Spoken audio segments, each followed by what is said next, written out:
Big changes just hit the U.S. trucking and logistic industry.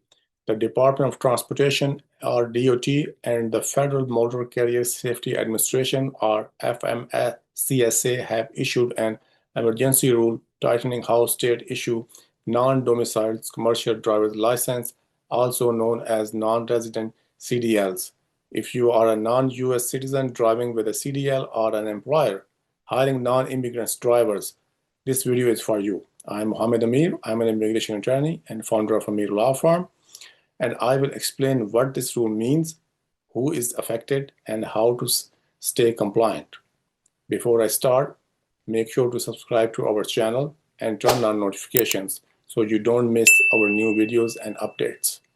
To start, it is essential to understand what non-domiciled means under federal law. According to regulations, a non-domiciled CDL is issued by a state under either of these two circumstances. Number one, to an individual domiciled in a foreign country, other than Mexico or Canada, if that person obtains the license from a U.S. state that complies with federal CDL testing and licensing standards. Number two, to an individual's domiciled in another U.S. state that has lost its authority to issue CDLs if they obtain the license from another state that's still authorized to issue non-domiciled CDLs.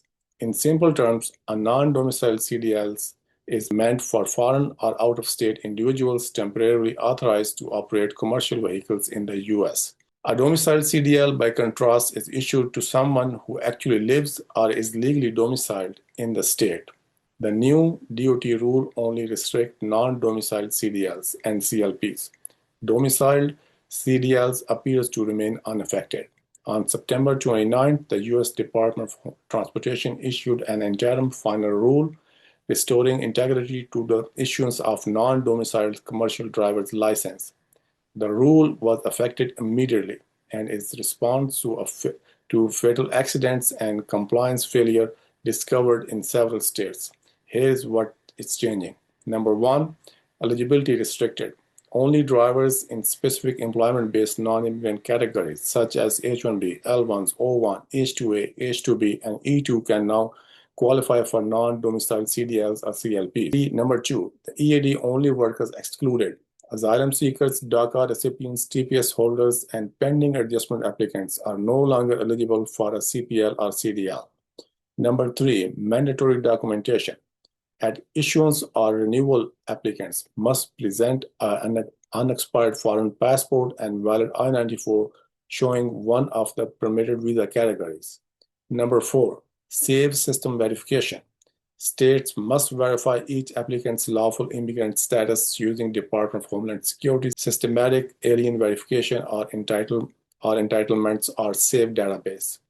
Number five, expiration tied to the status. License must expire on the earlier of the I-94 date or 1 year.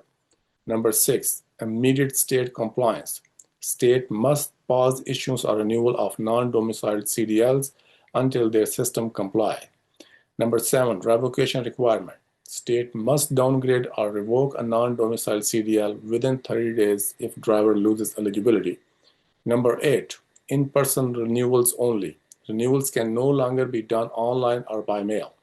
Importantly, drivers from Canada and Mexico are exempt. FMCSA's annual audit uncovers serious issues. Some states, including California, Texas, Washington, Colorado, Pennsylvania, and South Dakota, were allegedly issuing non-domiciled CDLs to ineligible drivers, sometimes past the expiration of their legal stay.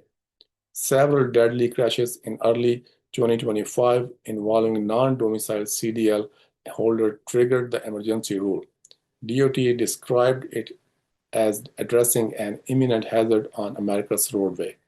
The new rule imposes strict oversight, training, and record keeping. States failing to comply could lose federal highway funds. This change has big implications. For drivers, if you hold a non-domiciled CDL, confirms your immigration category. If you are on an eligible visa, you are fine, but you will need updated documents for every renewal. If you rely solely on an EAD, your license may not be renewed.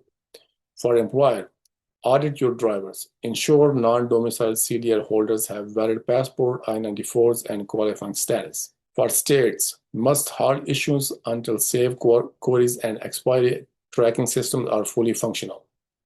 The DOT estimates up to 200,000 non-domiciled CDLs nationwide could be affected.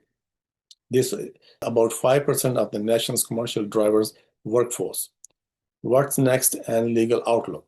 The rule is already effective, but public comments are open until November 28th. FMCSA, DHS, and state agencies will release more implementation guidance soon. For now, if you are a driver or employer, plan ahead for potential delays, audits, and renewals. This rule does not appear to affect domiciled CDLs, but it may signal broader reforms in immigration-linked licensing policies. We will continue to monitor the situation, so subscribe for updates and compliance tips. I am Muhammad Amir, founding partner of Amir Law Firm, helping businesses and professionals stay compliant in changing regulatory environments. Thanks for watching, and as always, I will see you in the next video.